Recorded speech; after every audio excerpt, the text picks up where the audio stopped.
The financial and entertainment epicenter of New York City, to the sleeping and empty small cities and towns of upstate, which once bustled with manufacturing, mining, and farming. We all know from inspiration, history, and nature, we deserve a return to the success and growth of generations past, a birthright being squandered by corruption in Albany, and the depredations of an insecure, scheming mountebank posing as governor, who loathes both us and himself. As liberty beckoned to enslaved peoples behind the Iron Curtain via American broadcasts after World War II, we now say, believe, rise, and join us. Welcome to Radio Free New York. All right, welcome everyone to Radio Free New York. I'm Kevin Wilson, your host for the day. Thank you so much for joining us today. Whether you're listening live here on WYSL, we'll be here noon to 1, or you're listening down the network line over at WACK in Newark or WENY, the Patriot, in the Southern Tier, or online, YouTube, Facebook, Twitter, wherever you're at. Thank you for joining us. And speaking of joining us, I do believe we have Bob Savage. I do believe you're right.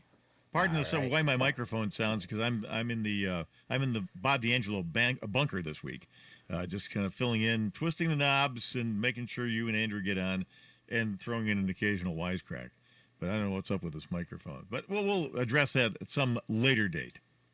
Yeah, we'll figure it out. Bob trying to do it all today, so I know he might be not as active in conversation as usual, but that's all right. We got a bunch of good stuff today, and you know the story that I wanted to follow up on, something that Andrew had talked about Monday, is the stuff going on in Portland.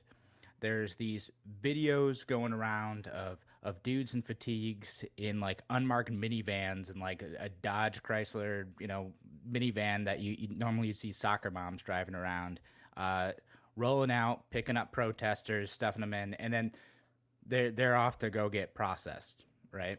So which is a little bit alarming to see, because that's usually not how things work in terms of detaining people and arresting people for this. The weird trend that I wanted to talk about is kind of like how libertarians and conservatives have been talking about this, which is interesting. And I will add, I guess Bob was telling me before the show that apparently Ken Cuccinelli was saying that this wasn't happening. Now, I haven't seen that yet. Yeah, but it was on. He appeared on Glenn Beck's show here on our flagship station. He was categorically denying all that, basically saying it was all contrived or made up or whatever. That's interesting, because I mean we got folks like Chad Wolf, who's like the acting DHS chief. He's talking about how they're proactively arresting people. They held a press conference where they showed what they were doing, and they're saying that they were identified. So they're saying they had patches on. Maybe they were difficult to see. So like they did a press conference where they're saying what they're doing. And in fact, they said that they were going out and proactively arresting people to who they believed may have been involved with the vandalism of the federal courthouse in Portland. So it's weird to me that he would deny that, since Ken Cuccinelli and Chad Wolf, his guy, we're talking about it. Could they be talking about two different things? I mean, there could be arrests, but maybe the videos are not real. I mean, is that possible? No. So they had actually talked about it. So I don't remember if it was Chad or Ken at this point. I'm trying to find the thing, but they had talked about why they're using unmarked vans, and basically they're saying like they felt like they would get disruptive if they were going out in marked vehicles. That people would stop them, they would stand in the way, or try to damage the vehicles in that process, as I understand it, which is okay. Like, that's certainly an explanation, but it's also, again, a little disconcerting to see that happen on American streets, right? That's, again, not normally the way we do that. And I think what he had said was that American police departments do that all the time. Well, my reaction to that would be there's a lot going on American streets that's disconcerting these days. Including, I mean, come on, two months of nightly rioting, in Washington State. That's crazy. That's Fallujah. That's not the United States of America. Yeah, well, it's interesting because it's been daily protests out there, so most of which have been calm the last few weeks and seem to have escalated kind of in response to the federal escalation, right? Because that's how some of these things happen, right? It's hard to tell who started it, but once the escalation starts, the tensions from both protesters and police response end up going up, kind of in tandem with one another. Well, the I don't know. I guess if you talk to the feds, they'd say we're not here to cause trouble. We're just trying to guard federal property and institutions and monuments. Maybe. I mean, it's mostly vandalism. It's a problem. Again, I think I'm not going to get too much into the tactics of policing because that wasn't fully what I wanted to talk about. But the point is that to me, I've seen the videos. I've watched the videos. I've watched the videos too of like the Navy veteran getting the crap beaten out of him too. Stood like a tree, getting hit a bunch, but I guess he broke his hand. He got pepper sprayed in the face. But watching that stuff, it's disturbing. We don't like that. And again, when I see this type of stuff going on, I see this police brutality. You know, from. Well, we got a caller on the line. We got. Yeah. Okay. You know what? I'll just do. Yeah. What I'll do is we get a caller. I'll just put him on and let you know over the air. We have Eric from Rochester with a comment on all this. Eric, hi. Hi. Yeah, I was just calling in because I wanted to kind of straighten things up a little bit because the Glenn Beck's show, when they had the secretary on, he wasn't categorically denying everything. What he was denying was that some of the wilder things flying around out there online, and he was saying that they had officers who were transferred in as federal law enforcement and were working to take care of the problem with the federal installations and the vandalism and crime against them, and that they had done arrests that were focused. He said people had been identified from video and other sources and were being taken in as part of that whole process of protecting federal properties and stuff, including the courthouses and all. And I just thought it was interesting that the online foofara seems to have gone a little over the edge somewhat. Yeah, okay. So that's interesting, and that's good to know. It's good to know that, like, well, at least they are saying that these are people that they have identified as specific people who have committed a crime or participated in vandalism doing that. It's not just randomly grabbing folks off the street. Yeah. I'm not sure it makes me feel... Yeah, how would that be any different from usual procedures when you've got civil unrest going on? I mean, obviously, people who they've identified, they're going to take into custody, right? I mean, I suppose so. It's usually just not done with guys rolling out in fatigues with covered or unclear badge and identification and then stuffing them into unmarked minivans. Hey, Eric, real quick, you're saying that some of the wilder things that are being posted online are the things that Cuccinelli was refuting. Can you give us an example of that? Well, he was saying that the accusations that they were just randomly sweeping people up and that they were trying to target folks who were protesting without any legal backing for it, and that they were holding people without charging them, and this kind of stuff. He says that he felt it was necessary to come out and clarify this because he didn't want people getting unduly upset, obviously, with federal actions. And I just thought it was he did a good job of explaining things. In fact, he even did make points about the uniforms and such. He said that many of the folks that were calling in were from Border Patrol, part of DHS, and they were just bringing them into certain cities with the uniforms they were issued when they were at the border. And as such, they were kind of plain.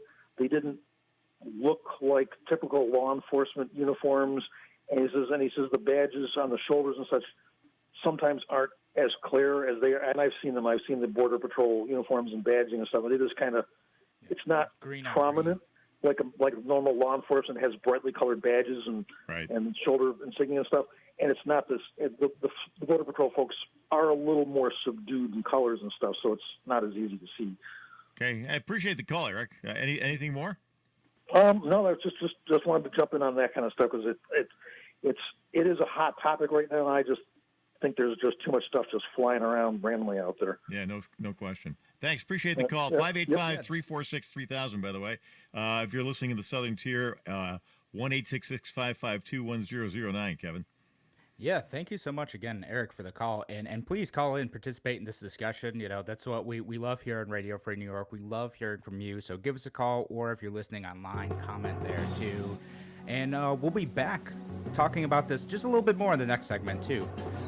Talk to you soon on Radio Free New York. And down the network line, we say hello to WACK 1420 and 96.9 in Newark, in the Twin Tiers of Northern Pennsylvania and the Southern Tier of New York.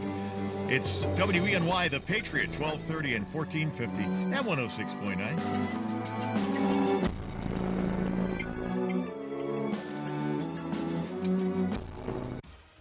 Your business relies on computers and technology to operate. Slow, unreliable networks and servers can cause unplanned downtime and affect your bottom line. The experts at Simple Tech Innovations are here to help. Their preventative maintenance program ensures that your computers and network are kept up to date and monitored for any issues, keeping your business running smoothly. They also help clients achieve HIPAA, PCI, and New York State cybersecurity compliance to keep your network safe and secure. Whatever your business IT needs are, Simple Tech Innovations should be your first call. They've won the Best in Rochester 8 years in a row and have an A+ Better Business Bureau rating. Call them today for a free consultation at 585-200-3182. That's 585-200-3182. Simple Tech Innovations. Catch a wave at Baltimore.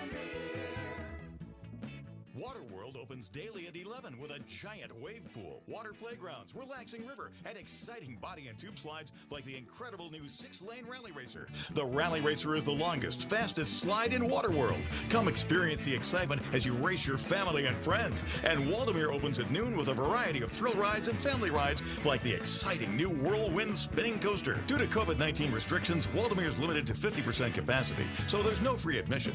Guests must purchase admission tickets at waldemere.com or at the park. Children under 1 are free. Face masks are required. So visit waldemere.com, purchase your admission tickets, and come have some fun.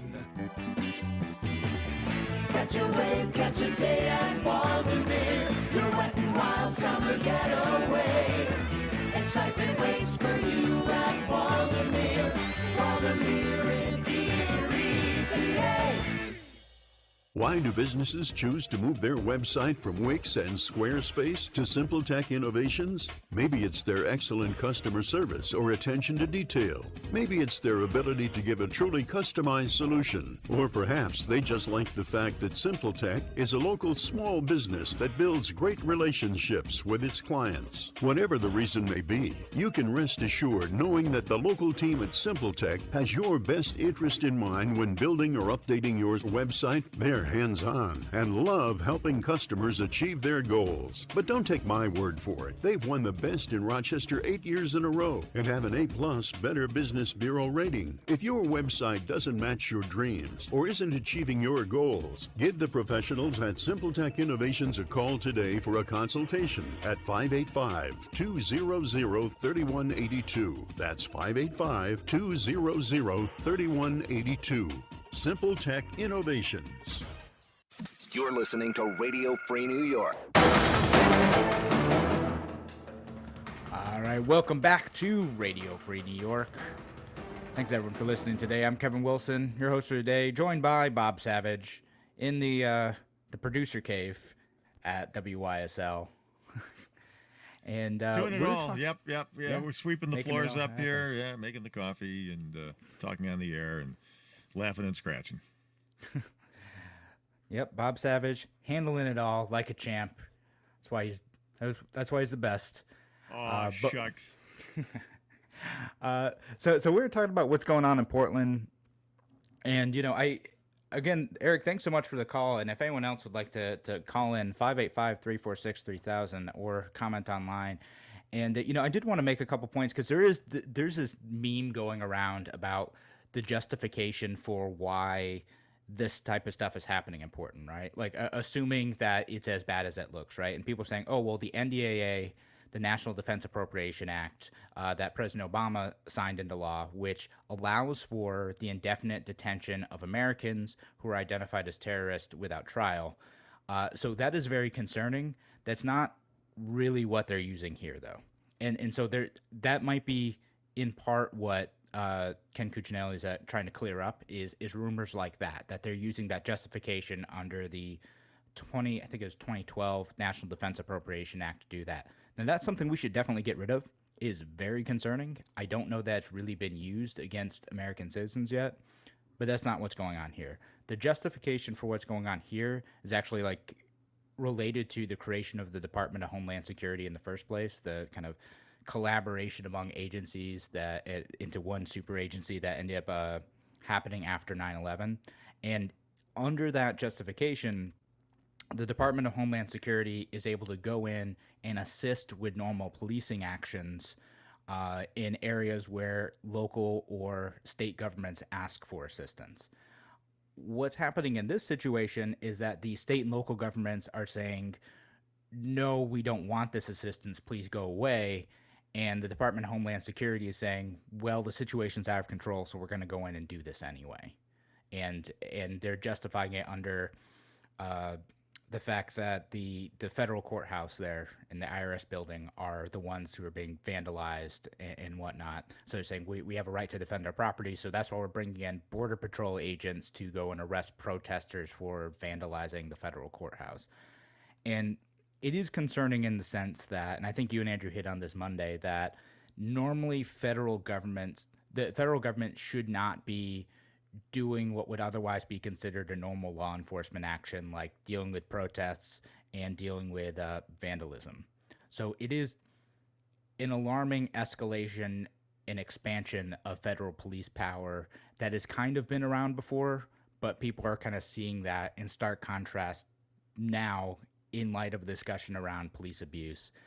And it is something that libertarians have been talking about for a very, very long time. We've said, hey, look, the federal government should not be policing in this way. We shouldn't be expanding the federal policing power in this way. And if you have a federal government where someone really nasty gets in charge, it could be abused. It's something we've been talking about for a while. So the concern is the precedent that this sets. But I think the operative word that you used there, Kevin, that was normally. And I think what's been happening in the northwest sector of the country has been so extraordinary. I mean, it's been going on now for weeks. And, I guess it all depends on whose ox is being gored here. But some would argue that this is an appropriate use of limited, federal intervention, police power. Of course, others will disagree, such as libertarians like you, I think. Yeah. Well, actually, I kind of wanted to get to that point because to me, I disagree. I think this is an expansion of federal power that's inappropriate. I'll share in the live stream for you guys a great article from Judge Napolitano who's talking about this too. And again, if you disagree with how the local and state governments are responding to unrest like this, then you should kick those folks out, right? Like, again, to me, the federal government really, in this situation, has no business doing it. It's alarming that, like, Border Patrol is coming in and doing law enforcement actions against Americans in an American city. It's not really what it's supposed to be for. And again, I get why people are alarmed. What's also alarming is among folks who claim to be libertarian conservative, saying it is in fact as bad as it looks. That this situation is a violation of our rights. And by the way, the Department of Homeland Security, several employees have leaked out that also they think that this is an embarrassing look, and they think it's unconstitutional. And I'll post a link to that in the live stream too, but I won't go into that too much. But what I want to talk about is the kind of the concept of don't tread on anyone versus don't tread on me. And there are a number of folks who are saying, well, it's the commies who are getting arrested by the federal police and getting taken away in unmarked vans and getting tear gassed. So who cares? This is what they asked for. This is the big government that they wanted. And part of me thinks, yeah, this is what big government looks like. This is what it looks like to folks. This is what happens when you let government grow beyond the scope of what is appropriate in a free constitutional republic. And lots of folks who want to centralize power in the central government, this is how it plays out in real life. This is how it would play out if in situations where there's an actual crackdown on rights. All right. Now there are a number of folks who are saying, again, why shouldn't we let the federal government do that? These are against people that we don't like. These are against people who are advocating for an ugly ideology, some of whom are advocating for communism. Now, I don't think that's every protester out in Portland. Most of them are conservative police brutality, and they want to reduce police brutality, and now they're getting it in response. That's not justified. There's some ugly Marxists and anarchists out there, though, that I'm not a fan of. But here's the thing. Our rights are not secure if they're not secure for everyone. That, to me, is kind of at the heart of the libertarian mission, that if we start justifying the federal government coming in, and if this is as bad as it looks, if it is people disappearing into vans, if it's people who are, federal government coming in and enforcing local law in opposition to the local and state police and government in that area, that's a violation of federalism to me. And we can't allow that to stand, even if it's being used against people we don't like, even if it's being used against people that we think have an ugly ideology. We need to make sure that the rights of every single American citizen are taken care of, because we could be on the other end of that one day. It's not just don't tread on me right now. It's libertarians, conservatives. If we get a government in power that wants to take away our gun rights, if it wants to take away our economic rights, if it wants to take our political rights, this is building the infrastructure and setting up practice for an ugly regime. It may not be this now. Even if you don't think this is it now, alarm bells should be going off in this situation. We should be looking at this and say, is this the best way to move forward? Does this put a bad precedent in place, or is this in fact a bad incident right now that we should be concerned about and say, maybe the federal police don't need to be involved here. Maybe we shouldn't have Border Patrol doing this. Maybe we shouldn't have Department of Homeland Security in the first place. I mean, I'm one of those guys. I would oppose Homeland Security as a whole. So that's kind of where I sit with this. I think it was a mistake to move in that direction, but I think we need to put a stop to this now. Yeah, we got Greece. Rich from Greece is on the line here on Radio Free New York. Hey, Rich, you're on. Rich. 1 minute. Go ahead. Okay, am I on? You're on the air, sir. Go ahead. All right, good. Getting a little nervous here, but the Declaration of Independence, you sort of touched on it. It talks about government being established to secure our rights. That's the rights of everybody. That includes the people who are victimized by the looting and the rioting and all this, and the fires and all that's going on. So I think my question is, if a group of people that have control of the government at the local level don't enforce the law, there's got to be local laws that say, I can't burn down somebody's building just because I don't like what they stand for. Then the next level of government must stand up and deal with the lower government. I believe that that's constitutionally what happens, because all of our rights are written in our federal document called the Constitution.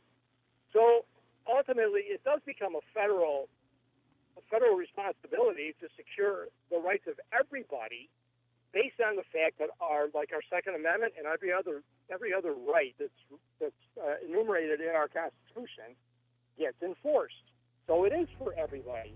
It's including the victims of of who's been dealt the nasty results of these so-called protests. Right. Hey, Rich, we got to run. We're going to break. Go ahead, Kevin. You got it. Take it out. Yeah, Rich, thank you so much for the call. We'll talk about this after the break, right here on Radio Free New York. Talk to you soon.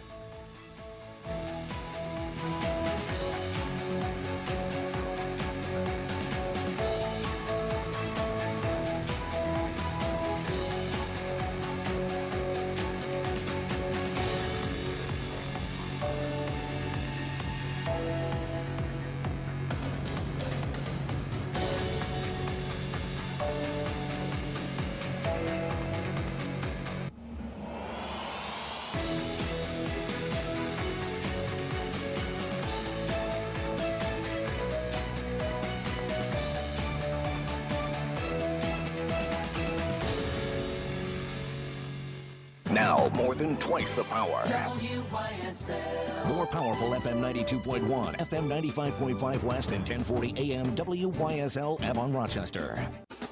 Here's the latest forecast from the News 10 NBC Weather Center for tonight. Should be partly cloudy. Not bad out there. We'll drop back into the mid-60s. Should be a pretty quiet weather night ahead. Friday shaping up to be a beautiful day. Plenty of sunshine, touch less humid, temperatures in the 70s and 80s. A good-looking afternoon. Great weather Friday night. Nice start to the weekend. Plenty of sunshine on Saturday. A little warmer. Should be in the mid to upper 80s Saturday afternoon. I'm Rich Cadelia, WYSL. Why do businesses choose to move their website from Wix and Squarespace to SimpleTech Innovations? Maybe it's their excellent customer service or attention to detail. Maybe it's their ability to give a truly customized solution. Or perhaps they just like the fact that SimpleTech is a local small business that builds great relationships with its clients. Whatever the reason may be, you can rest assured knowing that the local team at SimpleTech has your best interest in mind when building or updating your website. They're hands-on and love helping customers achieve their goals. But don't take my word for it. They've won the best in Rochester 8 years in a row and have an A+ Better Business Bureau rating. If your website doesn't match your dreams or isn't achieving your goals, give the professionals at SimpleTech Innovations a call today for a consultation at 585-200-3182. That's 585-200-3182. SimpleTech Innovations. I have a question for all investors. With coronavirus wreaking havoc in the markets, are you afraid to even look at your investment statements? Hi, I'm Tom Hamilton, host of Wall Street to Main Street, heard here on WYSL every Friday afternoon. I've been an investment professional for nearly a quarter century, and I've helped investors through many market messes like the one we're in now. Maybe I can help you too. Hiding from reality is not a plan, or at least it's a terrible plan. We are where we are in the markets. We can't change that. However, the question is, what should I be doing now? If your current advisor's answer to this question is basically do nothing and hope, then maybe you should talk to someone else. Stop worrying and let's do something about it. Give me a call. To contact Mr. Hamilton, call 585-381-9870 or go to HamiltonWealthManagement.com. That's HamiltonWealthManagement.com. Advisory services offered through Wealth Plan Partners. Securities offered through Securities America, Inc., member FINRA SIPC. Hamilton Wealth Management and Securities America are separate entities. At Victor Chevrolet, we want you to know we are here for your transportation needs. Our factory-trained specialist in the Victor Service Department can expertly handle any repair. Our concierge service can arrange for pickup and delivery of your vehicle if you choose. We're here for repairs, maintenance, inspections, warranty work, and recalls. Victor Chevrolet can help no matter where you bought your car or truck. And if you need a new vehicle, Victor can sell you a car virtually on our website, victorchevrolet.com, or at our store. Call 869-6196. Trade-ins, financing, leasing, they're all available remotely and at your convenience. We're here to fully serve Chevy customers in Victor, Canandaigua, Macedon, Fairport, and throughout the Metro and Finger Lakes. Depend on Victor Chevrolet, here for you with sales or any service issue, no matter where you bought your vehicle. Give us a call at 869-6196 or visit victorchevrolet.com. You can depend on the team at Victor Chevy for all your transportation needs, now and in the future. Springwater Amish Workshop, your summer sweet spot. We have a fine selection of outdoor furniture items that'll make your outdoor living a delight to the eye, comfortable and worry-free. Our polyvinyl furniture can be purchased in a variety of colors that'll complement your living spaces. Springwater Amish Workshop offers a full line of storage sheds, gazebos, and carports, and a variety of styles and sizes. Springwater Amish Workshop storage sheds have the best warranty in the business. Pricing includes delivery within a 40-mile radius of Springwater. Come and see what's available at Springwater Amish Workshop, Route 15, 7936 Mill Street, Springwater, or check the website at springwateramishworkshop.com. Are you experiencing back and neck pain after weeks of quarantine spending hours in front of a computer or phone? Dr. Andrew Lazaro at Solace Chiropractic has provided over 80,000 treatments and offers safe and effective care to help your body get back to functioning as it should. Insurance is accepted and he is currently taking new patients. So call Solace Chiropractic 598-3031, located at 160 Packets Landing, Fairport, or visit him at solacechiropractic.com, 598-3031. Enjoy summer with fresh homegrown sweet corn and veggies 7 days a week at J&A Farm Market and Greenhouses, Route 15 just south of Exit 9, the Lakeville exit off 390. Now visit J&A's new location on 5 and 20 east of the Avon exit near Bronson Hill. J&A.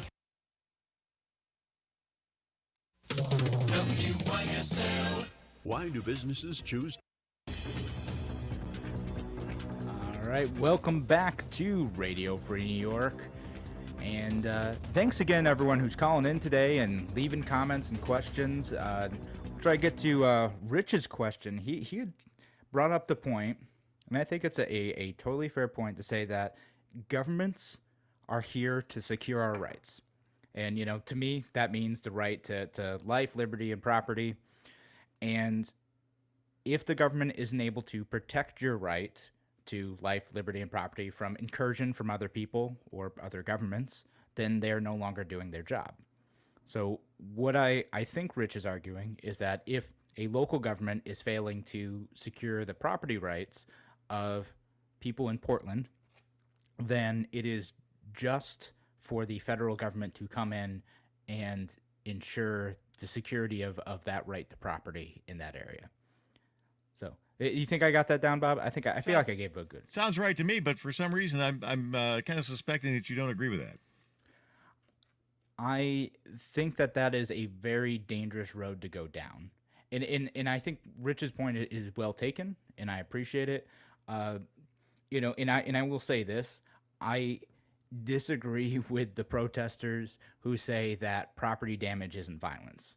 I think that's nonsense. I think it is violence because if you are damaging someone's business or someone's home, that hurts them in a substantial way. It's not just like, oh yeah, like something can be replaced. Like if you damage someone's home, that can really throw someone's life off track. You don't know the repercussions, the financial repercussions that's going to have for a business or an individual. So to me, property damage is violence, and it should be taken very seriously. Yeah, and also you get the origins of the castle doctrine. You know, a man's home is his castle. I use the generic, I guess, non-binary version of man's castle. Your home is kind of an extension of you. This is where you feel safe and secure. This is where you have centered your life. This is where your possessions and your loved ones reside. Right. So very much is. You know, any kind of threat to your home or to any part of that home a threat to you. So it's definitely a personal thing. Yeah. So we get that. Yeah, I think we're all on the same page, or most of our listeners are probably all on the same page about that concept, right? However, I think the extent to which these protests are totally out of control and consuming the city is exaggerated. I think a lot of these protests are centering around police stations and around federal property. The protests in Portland are contained to a very small area, and I think that it's still within the purview of the local government to try to respond appropriately. In Portland, it seems like they've taken the tack, like, we're going to let people protest in this area, and as long as people don't go out or start destroying stuff outside of this area, for better or worse, we're going to take a hands-off approach, because a escalated police response leads to an escalated protest response. And so that is certainly a tactic. And again, to me, if that is a tactic that you disagree with, I think the people of Portland need to deal with that, or the state government of Washington needs to deal with that. I don't think it's the role of the federal government to do that stuff. Again, the federal government should almost never be getting involved in normal police actions. And not only is this happening in Portland, it may be expanding to cities nationwide with what's called Operation Legend. And that's where the federal government is going to be kind of bringing together police forces from Customs and Border Patrol to ATF to, wherever, and going into cities like Chicago and trying to get those under control. Hey, just kind of strictly hypothetically here, Kevin, the case of the McCluskeys. The personal injury attorneys who were, some say brandishing, others say guarding their homes with firearms which were not loaded. Do you think that a federal intervention would be appropriate there if that was really the only personnel who might be available at that particular time, for example? I think that that has to come from a request from the local or state police. Like that's what our law says. That's why we have, a federalist system too, that states are primarily responsible for handling normal criminal matters, right? And now we've expanded the role of the federal government in normal criminal matters through the FBI and through various pieces of legislation, through the war on drugs, things like that. But in that situation, I think it's going to be very interesting to see legally how that goes. I wasn't aware that the guns were not loaded. I think that's what you said. But right. And not only not loaded, they had no ammo in the house. Yeah, but I'm not quite sure that matters for brandishing. But I'm not a lawyer. What do I know? But that woman did have her finger on the trigger and pointed at people, and so I don't know what level of escalation is justified. But like Andrew and I did a whole show on this, and folks listening, like go we have a podcast. You go to Anchor and listen to back episodes. And the last week of episodes is always on WYSL's website as well. But you go back, look in the archives, find that episode where we talked about this issue, because to Andrew and I were like, okay, if someone's invading your property like this, it's understandable to demonstrate a show of force as a private citizen to protect your property. I get that. And that's, again, kind of where I default to, is like, you should be protecting your home. The local police, if someone is actually threatening your body or your property, that's where they should get involved. We've just got to find a good balance where you do have actual peaceful protesters who are in the street using public space, exercising the First Amendment right, where you get police officers, now local, state, and federal officers now, using CS gas to disperse protesters who are exercising their First Amendment rights in a way that is peaceful. And most of the time it is. Usually you'll see those black bloc jerks, going out and messing stuff up. And that I have a bit less sympathy for. But for the other folks who are standing out peacefully and exercising their First Amendment rights and trying to reform police, they have a right to do that. And we do not want to live under a government that is taking away that right from anyone. Again, even if you disagree with those folks, when the situation is in another hand, when you're protesting for your Second Amendment rights, we don't want an escalated police response there either. When you're protesting to open up the economy, we don't want an escalated police response there either. We don't want to set a precedent for the violation of our rights. If we have rights in this country, they apply to absolutely everyone who is acting peacefully. That's a big thing. Again, if you're destroying property, you are then engaging in civil disobedience. Okay, you're going to get arrested, right? Like that kind of goes with the turf. The people who are like, well, I did smash a police car, but I'm super mad at the government for arresting me for that. I'm like, guys, you smashed a police car. You broke the law. You knew that was going to come. You knew that was going to be a logical consequence of your action. You got to expect that. But again, it's the peaceful protesters who are seeing these escalated police responses. It's when the police use a blanket response instead of a targeted response for individual folks that ends up being a problem. And it is concerning, again, when police aren't identifying themselves in that process. And I think it is totally fair to criticize the Department of Homeland Security for not making clear what they were doing, why they were doing it. It's an intimidation tactic that can chill speech, that can chill the right to protest.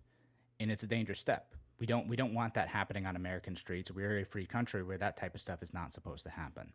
When we have the ongoing situation that we've had in Seattle and in Portland, does that affect? Is that a mitigating factor at all, as far as you're concerned, or do we just do an absolutely broad brush approach here, where we say, under no circumstances do we really want federal authority being applied in these municipalities?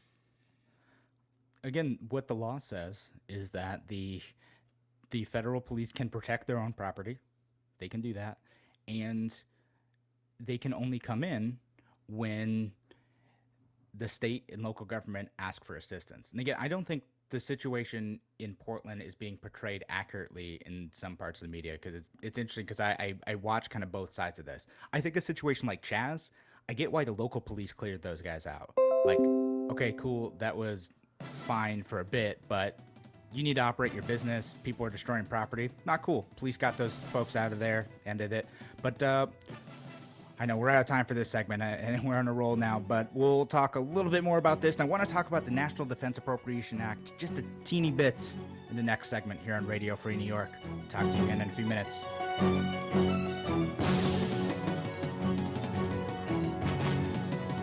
Why do businesses choose to move their website from Wix and Squarespace to SimpleTech Innovations? Maybe it's their excellent customer service or attention to detail. Maybe it's their ability to give a truly customized solution. Or perhaps they just like the fact that SimpleTech is a local small business that builds great relationships with its clients. Whatever the reason may be, you can rest assured knowing that the local team at SimpleTech has your best interest in mind when building or updating your website. They're hands-on and love helping customers achieve their goals. But don't take my word for it. They've won the best in Rochester 8 years in a row and have an A+ Better Business Bureau rating. If your website doesn't match your dreams or isn't achieving your goals, give the professionals at SimpleTech Innovations a call today for a consultation at 585-200-3182. That's 585-200-3182. SimpleTech Innovations. Aircraft Environmental Systems proudly supports Radio Free New York. Rochester-based leaders in climate simulation chambers for America's R&D laboratories. We're experts in troubleshooting, calibrations, custom designs, and consulting for more than 40 years. Industry pioneers, we created the first ever fleet of temperature, humidity, and altitude test chambers available to rent coast to coast. Trained and trusted by environmental chamber manufacturers, we are ACES. Find us at acesinc.com. A reminder from Abate Monroe County. American bikers aim toward education. Distracted driving is dangerous, so pull over and eat. Don't try to read your mail and newspaper, and stay off your cell phone. Make a mental note to be more alert, making it a habit to expect the unexpected. Remember to look twice. Save a life. Train yourself to watch for motorcycles which are harder to see. Join Abate, and your family will be protected with a free $4,000 accident policy. Ride safe. Ride free, ride often. Abate. If you ride with us. Google Abate, Monroe County. Your business relies on computers and technology to operate. Slow, unreliable networks and servers can cause unplanned downtime and affect your bottom line. The experts at SimpleTech Innovations are here to help. Their preventative maintenance program ensures that your computers and network are kept up to date and monitored for any issues, keeping your business running smoothly. They also help clients achieve HIPAA, PCI, and New York State cybersecurity compliance to keep your network safe and secure. Whatever your business IT needs are, SimpleTech Innovation should be your first call. They've won the best in Rochester 8 years in a row and have an A+ Better Business Bureau rating. Call them today for a free consultation at 585-200-3182. That's 585-200-3182. SimpleTech Innovations. Radio Free New York. Welcome back to Radio Free New York. I'm Kevin Wilson, your host for today, joined by Bob Savage. And we're talking about what's going on in Portland, kind of where the government is supposed to draw the line on protecting the rights of its citizens to have life, liberty, and property, and protecting the rights of its citizens to have a voice in criticizing their own government. So it's kind of a conflict between liberty and in some cases property. Again, I'm not defending the property destroyers. That's not my thing. I think it's a bad tactic for a number of reasons. Mostly because it gets it escalates police response too, and it escalates it makes it so people have less sympathy with you. Now, and we got some great comments in. Thank you, people who are commenting online. Matthew says, Kevin, it's a great point. Who would defend a right to speak out if we do not care about others' rights to do so? And Drew says, good afternoon. Totally agree with you both. And we also got a comment saying, show on civil disobedience, both peaceful and non-peaceful, would be appreciated. Yeah, maybe Andrew and I will do a show on that sometime in the future, or do like an evergreen show or something on that. We'll figure out that, like, do a pre-recorded episode on it. And Drew's also asking, why do we have a division between federal and state? Which is a fair question. If we're expecting the feds to always come in and back things up, what's the purpose of the division? And again, my answer to that is that states should be maybe not fully autonomous, but fairly autonomous in how they want to approach criminal justice and other matters, and that they should be, laboratories of, I want to say democracy, but you guys get the point. States should be able to try to figure out what's the best government structure that works in that area, how do they respond to education, policing, things like that? I think states should mostly be independent in that regard, and that the federal government should only very, very, very rarely get involved in those situations. Only when there is a profound violation of rights among those American citizens. And I'm not sure this is it. Not sure this is it. I'm not sure this is where the federal government needs to be getting involved at all. I think that the government should stick to doing a few things very well. They should stick to national defense, maybe a couple other things. That's about it. Everything else should be handled by state, local governments, or better yet, the individual liberty and markets.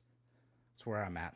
Well, here's what the problem is. I think that, if you look at this on a local level, on a kind of a micro level, you can make that argument more readily than you can when you take the global picture, which is we have this escalating civil unrest that permeates the entire country. It's not just the Pacific Northwest. We've seen it here in Rochester. We had the young couple who had the Rochester Fire Extinguisher Company downtown, and the thugs are smashing their windows and threatening them with weapons. I mean, they should go to jail. Yeah, they should go to jail. But I mean, when you take this whole thing and you overlay the entire country, the 30,000-foot view is things are out of control in the country. At that point, does that take more of the aspect of a federal issue as opposed to just a local law enforcement issue? If you know what I'm saying.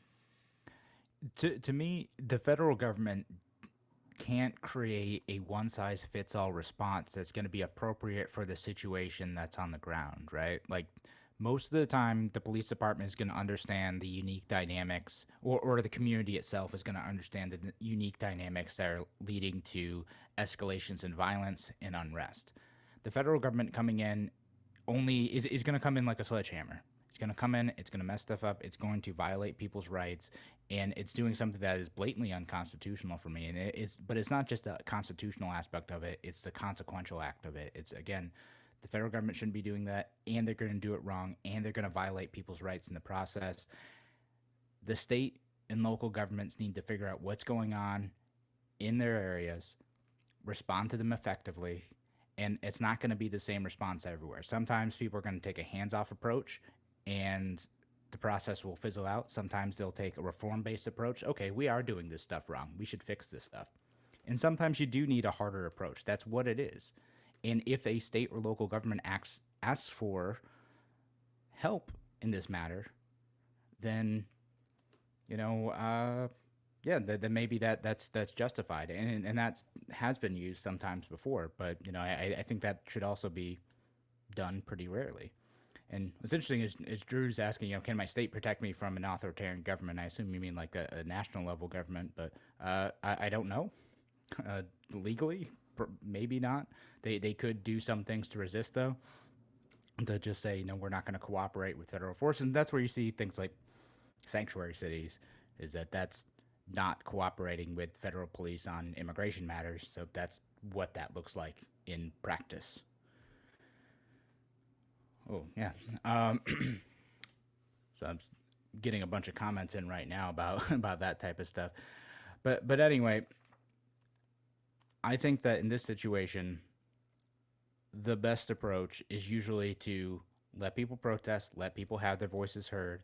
If people are destroying property, you need to change things around. But the federal government in Portland, Customs and Border Control, the Department of Homeland Security, they are arresting people for things that really they should be referring to the local police. The local police should handle it. The local police are far more accountable when something goes wrong.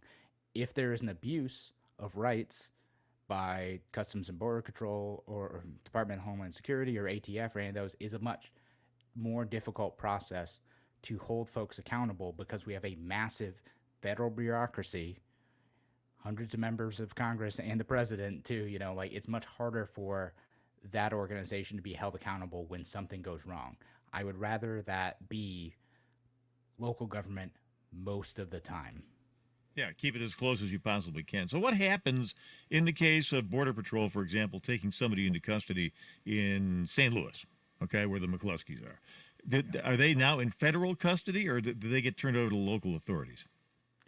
The way I understand it is that they were kind of processed in federal custody and held and released in Portland anyway. And in some of these other situations, that presumably is what it's going to be. Although they, again, could, in theory, hold someone indefinitely if Antifa is declared a terrorist organization and you are detained in a protest and they decide that you're Antifa, even if you're not, then you could be held indefinitely without trial because of that. Because of the designation of Antifa as a terrorist organization. Right, and then because of the President Obama's National Defense Appropriation Act way back in the 2012, yeah, there is possible that that's what that could look like. And someone else bringing up a good point too is having clear IDs is also important because you don't know if they're private security or if they are, they could be just like random like thugs or like rent-a-cops. Yeah, they could, so it could be private security or it could be what do you call it?